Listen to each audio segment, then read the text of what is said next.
I remember when I was a very, very young journalist, I don't know, 22, 23 years old, my first trip abroad was to Athens, and I was told in a cafe which is full of men reading newspapers that there's 23 different newspapers because there's 23 different political shades. We're so far from that now. People don't read newspapers anymore. People don't have any interest in politics. To be interested in politics, you have to be basically a weirdo, a nerd.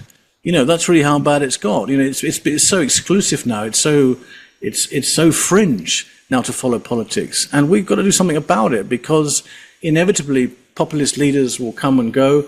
Not all of them will be sane. Not all of them will have rational, common sense ideas. There's going to be a few lunatics along the way, and we shouldn't be surprised by the deep state reacting in the way it does when we're looking at an assassination attempt on Trump. That was inevitable. We should have seen that one coming.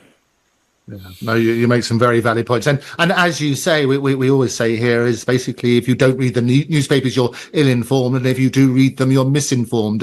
It's vital that you get your news from several different sources, and I know for a fact there are lots of editors who are sitting on all sorts of stories which will come out at some stage. Interestingly, about the now person running for president, everybody talks about her name, and they always get it wrong. And she spent an absolute fortune in 2016, including getting lots of school kids out to say that her name is Kamala, as in the punctuation, Kamala Harris. Yeah, sorry. Even see, I didn't know that's that. all right. So you can apologise. Or what I love, and I like the principle that people say, well, who are you going to vote for? I'm going to vote for Kamala Harris. Oh no, listen, her name's not Kamala.